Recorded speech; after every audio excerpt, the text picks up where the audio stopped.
Hey friends, Fifi and Meryn here. You're listening to the LP Sessions podcast.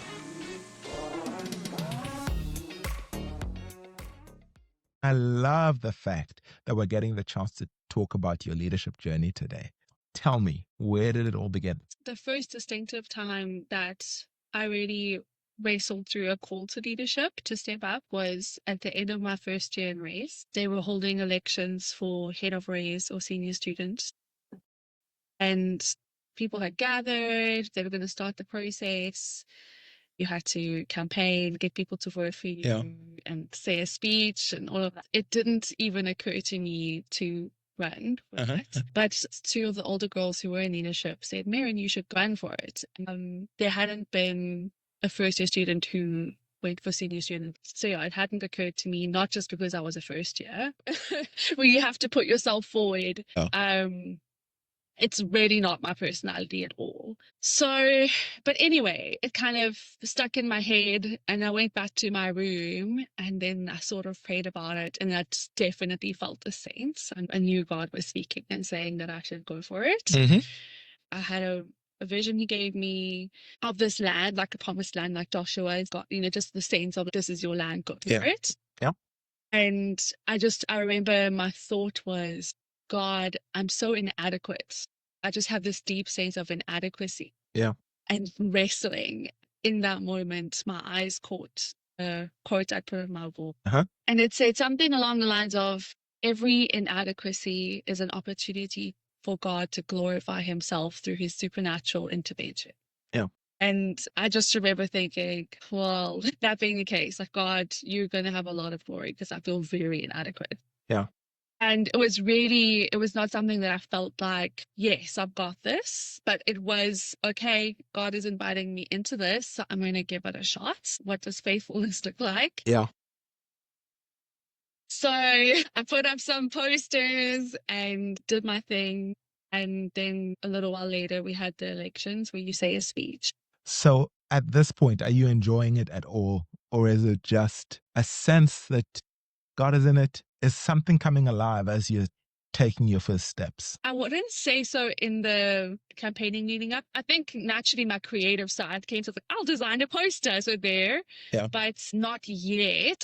When it came time for the night to do the speech and for the voting to happen, I remember I actually started shaking while I was saying the speech, but I would say in that moment, something in me came alive. But in terms of what came alive in that moment, I would definitely say, looking back, it showed I have an ability to cast vision. I'm futuristic, and in StrengthsFinder, my top strength always comes as belief. And it's where you just have strong but grounded conviction. I believe things strongly. I see a vision, and I'm able to communicate that vision in a compelling way, even though I'm not this bubbly extrovert. Yeah. So I would say, so it was into the journey. There was still the fear in that moment, but then also these like dormant giftings. Maybe they weren't entirely dormant, but I hadn't been aware of them. And that shifted in that year and the following years. It was almost just like time for leadership to be highlighted in my life, not just in Raise, where everybody, the first thing they see is this authority figure or this achiever. Happened to get quite a lot of awards and just was in a lot of different leadership positions.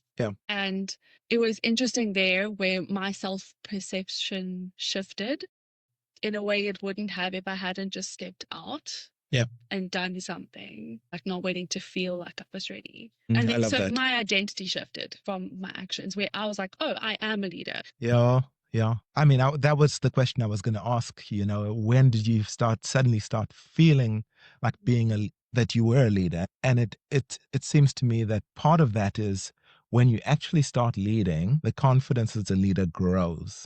Did you find it grew slowly, quickly? I would say it grew in conjunction with experiences that grew that muscle. So it's like at the gym, especially when going through difficult things, the teething pains, on the other side of each of those wrestle moments, there was a greater amount of like, I don't know, steel in my spine. I saw myself that way.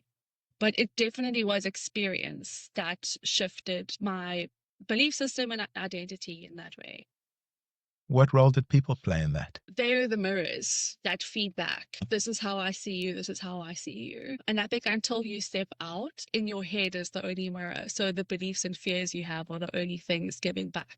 But they definitely, that was the reason why it shifted. It was not just being in the role, but doing life with people, having new experiences, how I related with people shifted from it was one way to now there are these other elements, and not all easy or good, which that's leadership for you, because then there are other things where people project their authority, insecurities onto you, or people pursue you because they see you as like someone who's powerful that can get things their way.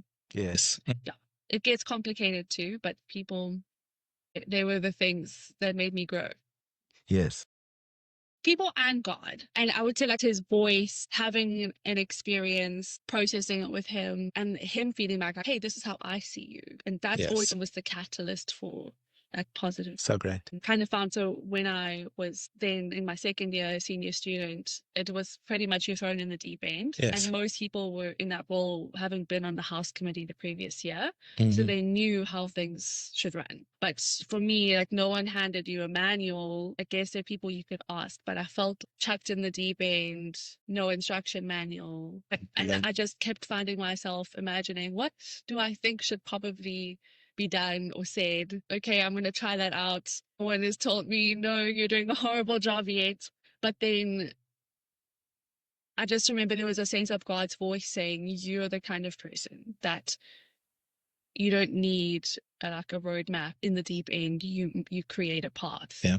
And I can just looking back see his hand in putting me in those kinds of positions. And then each time saying, this is you. You're a leader in these situations when there's no vision, no manual. You create it because you follow me and you have a sense of my voice. So he was huge for shifting in me, and just the voice of what kind of leader. And saying this is just the first. This is a role that you play, and it's not the first time you're going to play it in your life. Yeah. So. Awesome. So, I mean, you've most of what you've shared sounds like a positive experience, enjoyable, a growth experience. We're seeing the trajectory just going up, up, up, and up. I'm presuming that's not the whole story with leadership in general. I mean, there's the valleys and the mountains. Yep. One of the next, I don't know, just another leadership role that I had was when I joined church staff. I actually was going to do Year of Your Life and was planning on doing that. And somebody who was on staff kind of flagged me for a few of the things she was doing. I prayed about it, peace. I met with the elders to chat about, okay, maybe I could do Year of Your Life and some of the staff things. And so that's what I went into the meeting with. And at the end, Excellent. They felt like I was ready to come straight onto staff and not do Year of Your Life. So I was a bit like, okay. But there I started off on staff as executive director. So that was kind of in charge of all of the operations and some delegated authority for holding staff members accountable to their portfolios and supporting the elders in that way. Yeah. Was it quite a challenging role, would you say? Yes, it was, especially since like there were a few challenges, that I could see how God he grew my inner steel. So one was, as I joined, there were tenants that we were renting a building to, and they'd not been keeping up with payments, and the rental agency that was meant to be in charge of it was also, they were being shady. But it was this whole thing where they owed us a lot of money, the municipality a lot of money, ended up firing the rental agents. And you have to just have a very good paper trail with that stuff because it can get dicey.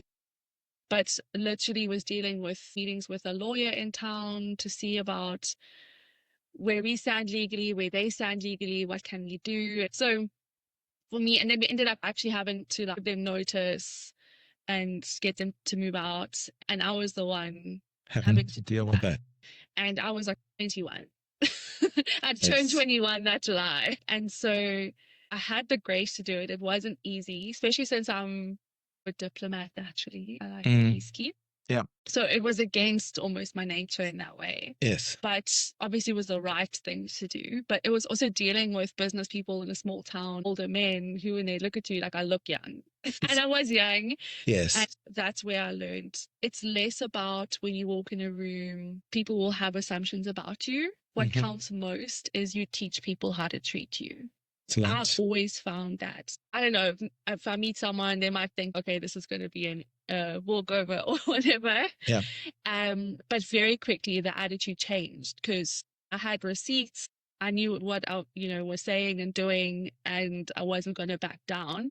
So more than the initial assumptions people make, you teach people how to treat you. So there were challenges like that, but I could see how it was using that muscle and building that skill and growing me. That was my training ground for other things. Each year had its own different challenges. Yes. So it wasn't an easy role, and especially a few of the things that I dealt with at the time, but actually looking back, it was God's gym. Specific things just for me to be able to fully rise up at who he made me to be. Yes. So I know before we actually started this podcast, that was part of a crucible that you went through as a leader, and there's so many examples of crucibles that leaders have had to go through.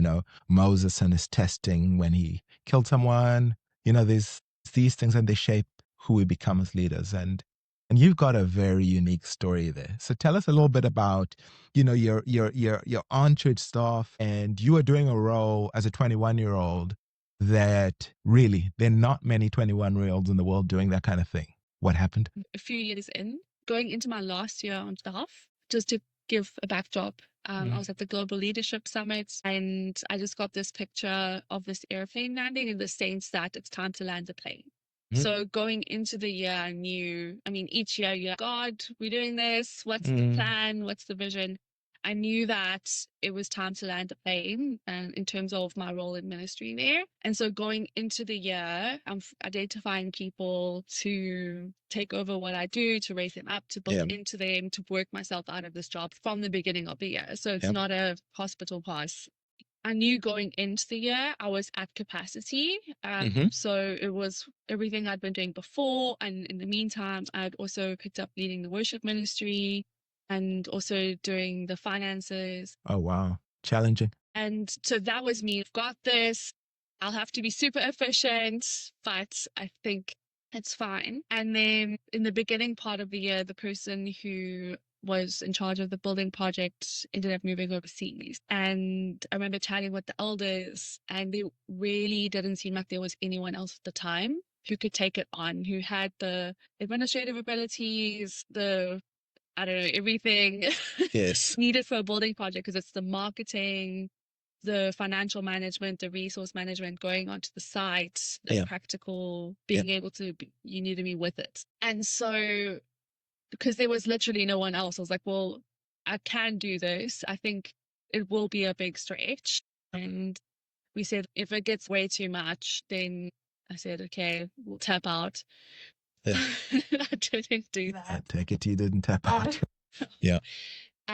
Not just with the work that I was doing, but also the people dynamics at the time. It was dealing with a lot of different groups with their own viewpoints and having to be the one in the middle with disconnects. I think that actually really stressed me out retrospectively. Yeah. And I think just my natural coping mechanisms at the time and the habits of reaction came into play. Yeah. And my love language with God in that season was serving. I've always been a worshiper and had this heart cry, God, I want to love you with all of my heart, whatever that looks like. Yeah. And for me, an expression of worship was the work I was doing. So giving it my all and serving God. And okay, this year I know it's a big one in terms of there's a lot going on, but it's my last year. We'll just go with the bang. Hopefully we'll get it, get them in the building. It was worship, serving.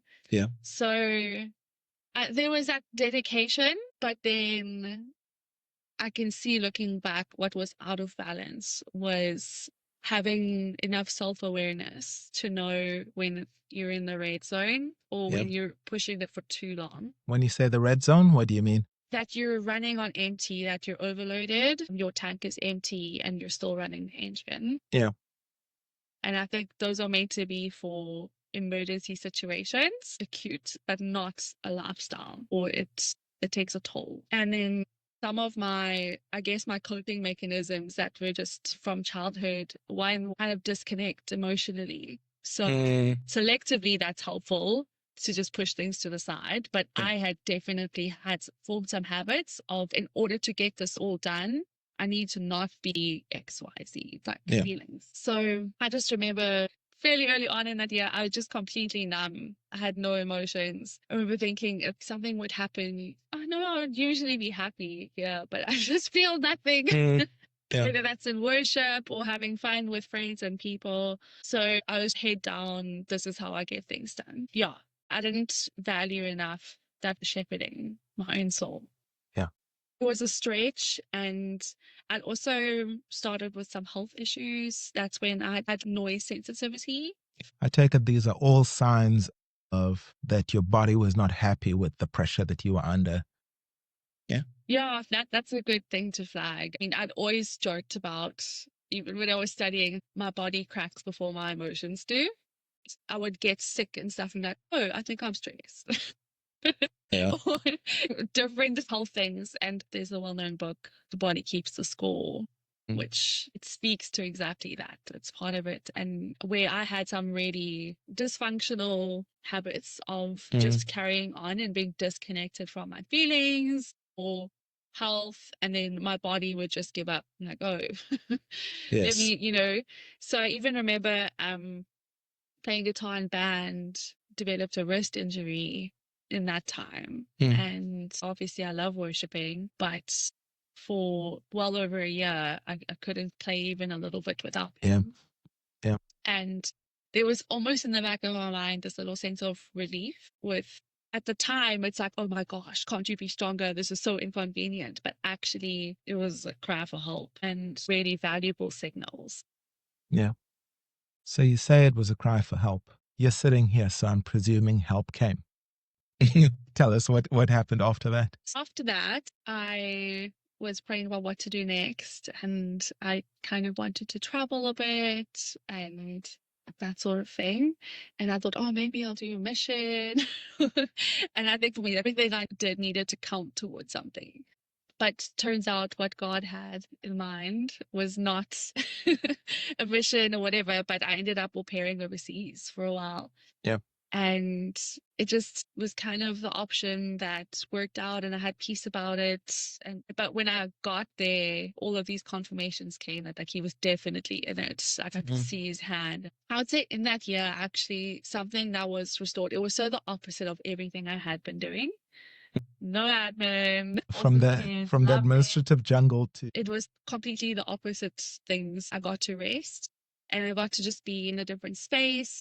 And I would say actually something that God was restoring was a sense of safety, where my whole system was coming back into safe enough. And I was in Seattle, beautiful city, got to do day adventures, hiking with friends, and just things that I really enjoyed for long enough that I would still say like my health things continued and almost got worse, but I don't know if I was just becoming more aware of it.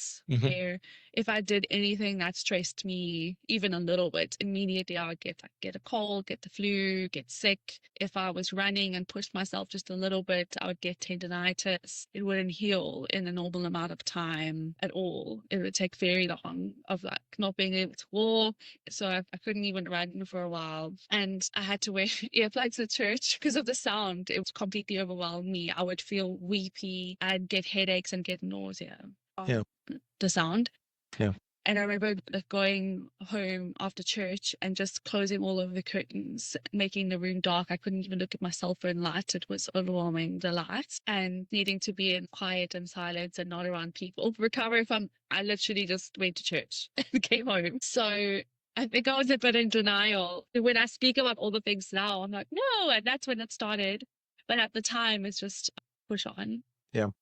But then slowly it did start getting better, alleviating, and I was able to do more exercise again and that tolerate more sound, it was just a good litmus test. So I think it was just a sense of safety through rest, through being restored. And then something God invited me into was the journey of healing. You've been on this incredible leadership journey where you had this moment where you suddenly realized God had called you to leadership. It was this challenging but amazing journey. And then you step into this, what I can only call a circus of a leadership role where so many hats you had to wear, really challenging on an emotional level, on a physical level, on a relational level, and your body starts to crash. And I will just say, it's not just things were just so intense. The vibes were off in terms of my internal awareness of being able to tell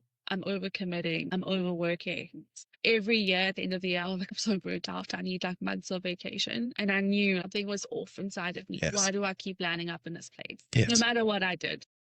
Yes. It was a lifestyle habit. And then you've got this oasis of sorts where you can almost get out of the pressure cooker. In Seattle, you're au pairing. So this is a leadership journey. So I take it at this moment you are learning. God is rewiring your concept of leadership, your self context as a leader. You can just continue to tell the story. I just wanted to bring us there. I guess there it gets to self-leadership, stewardship.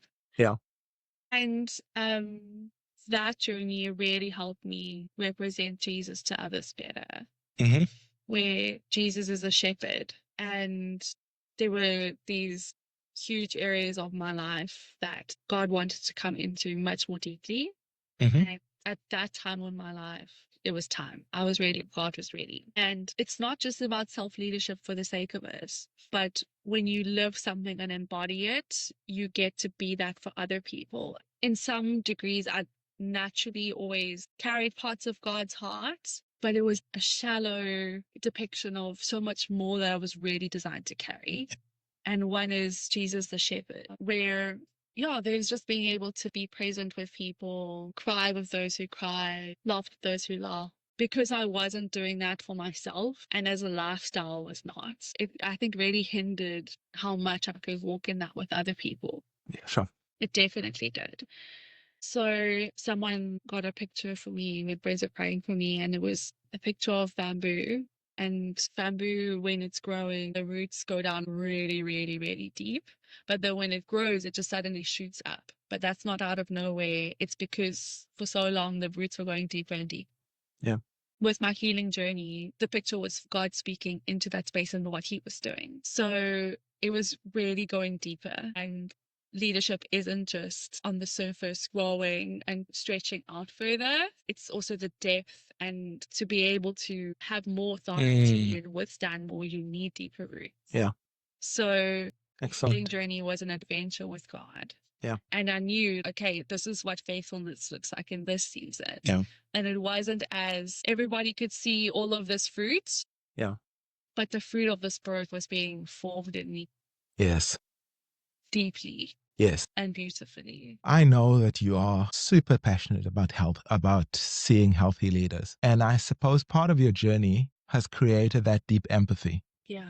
Many leaders feel like it's being weak to say that they need healing, that they need. What would you say to a leader who says, maybe it's for other people, but I'm a type A go-getter. All this healing, touchy-feely stuff, not for me. What would you say? Especially for people who really relate to that type A. Sometimes the vocab we use is unhelpful because you're just on a completely different frequency. Yeah, yeah. But I think we're all called to love and to mature in love. And in order to really embody Jesus and embody the love that he has, the type A's get the growth side really well. But we need to have both, where there's the depth, there's the emotional health, where you're this living spring, and then you can go.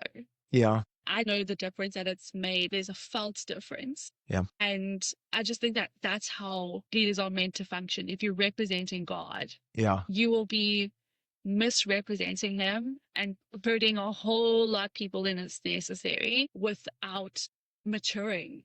Yeah. And that includes emotions. It's loving God with your whole soul. Yes. And I think it makes you not a hypocrite. We all want to disciple the nations, but if you're teaching things that you're not living, there's a deception to that. I think it gives you authority to what you're teaching.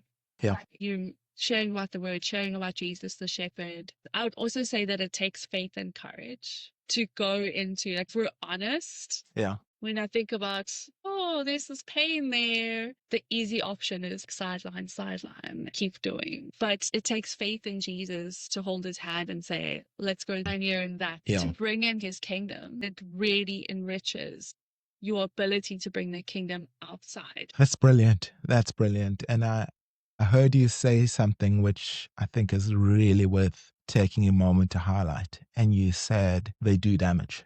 And most of us, if not all of us, have experienced leaders who are effective, charismatic, seem to be producing tons of fruit, but they leave, in the long term, they leave a wreckage. And in the long term, it damages the mission, makes you a ticking time bomb. And so I would say that any leader who is unwilling to admit that they need to deal with it, with the deeper parts which don't come naturally, is unsafe to be around. 100%. And it's the application of the victory of Jesus So into good. yourself, So good. where that truth isn't yet resounding.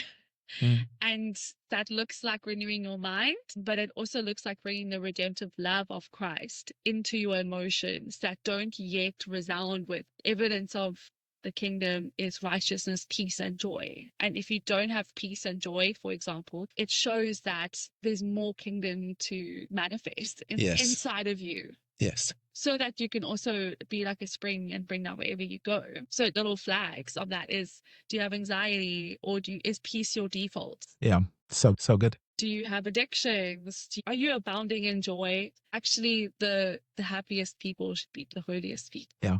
It's a life of God. Yeah. So it's, Do people even want to be around you? No, enjoy being around you. it sounds so unspiritual, but I agree with you. Yeah. Joy is such an indicator.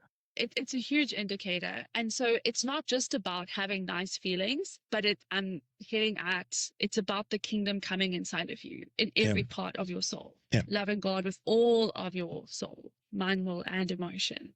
Yeah. That was an invitation I felt God say. It was the phrase, come with me to the forgotten places and we will show them our redeeming love. And I knew going into the healing journey, Jesus was saying, there's parts of you that don't believe yet how much I love them. Yeah. How much there's so much grace for them, for healing, for wholeness.